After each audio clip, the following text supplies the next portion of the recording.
why I kind of got out of the CHH space. And it's funny, when I got out of it,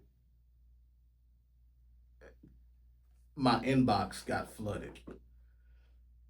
And there'd be people just hit me up, hey brother, just praying for you, man. Hope all is well, man. Praying that you come back to the Lord, whoop the whoop, this and that.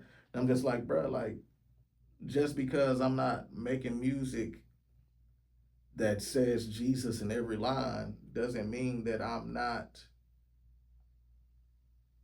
in a certain space. You know what I mean? That shouldn't lead you to question my salvation at all. Um, what it should do, in my opinion, if you were that concerned, was to ask a question.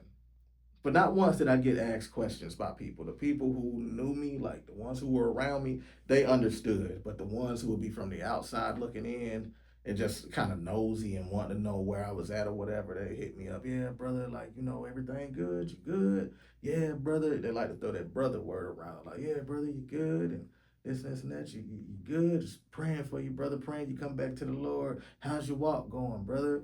This and that, brother. And I'm like, dog, bro, like get out of my inbox, dog. Like, you know what I'm saying? You got my number, bro. Like, hit me up, call me. You know where I'm at. You know where the studio at. You know where I stay. If you that concerned, pull up. But don't sit here and try to be nosy and see where I'm at. So when I got out of the space, one of the things that bothered me about the space was that when I would go to these events, people would get up and rap or sing or whatever, and everybody had the same testimony. Oh yeah, I was a big dope boy. I was a kingpin. I was a blood. I was a crip. I was this. I was that. I mean, it was just like the same thing over and over and over again. And I'm sitting here like, well, everybody can't be kingpins because, like, how y'all setting up shop? If you a kingpin and you from Decatur and you a kingpin and you from Decatur, like, what y'all sharing? Y'all was working together. Like, how did that work? Like, no, so nobody was corny. Nobody was just a kid that was good in school, the smart, and like nobody was corny. Nobody was lame. And I'm not. Don't take that away.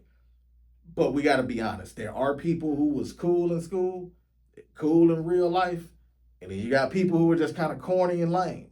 And it's okay if you corny and lame. That's okay. But don't get saved and start rapping finally and then come up with this fictitious testimony that you was out here moving work and selling so much dope and doing this and you shot 20 people and God let you get away with it, bro. Like, that sells in church, sadly. Like, I could take a person off the street right now, bring them into the studio, write them a song, give them a testimony, and start shopping at the churches.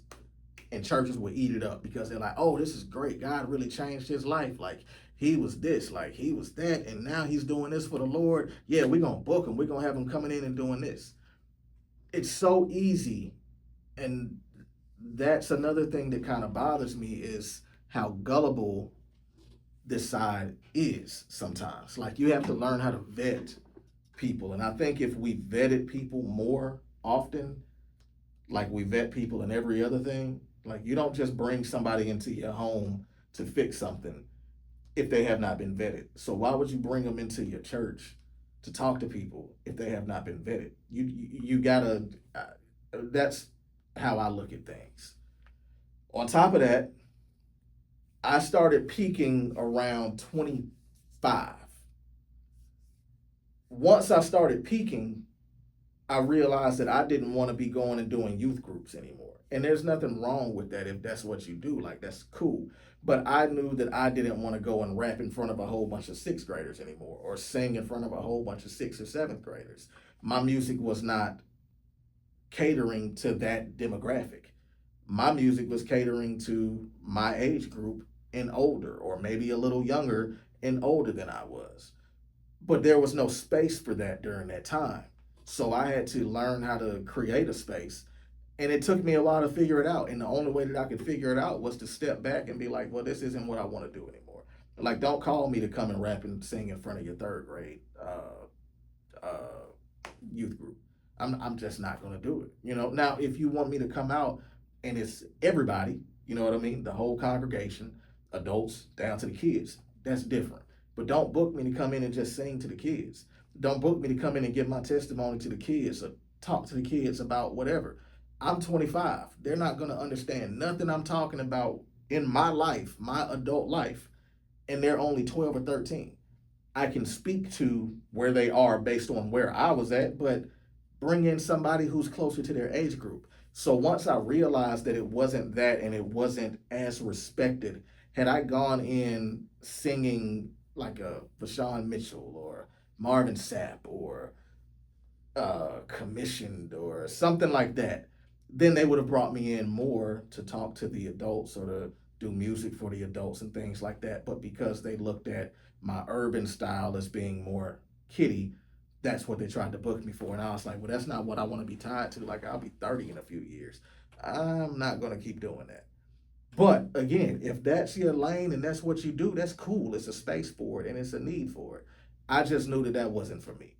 So I had to reevaluate what I wanted to do. And what I wanted to do at that time was to make music that was more universal. But it had absolutely nothing to do with my walk or where I was or in my faith or anything.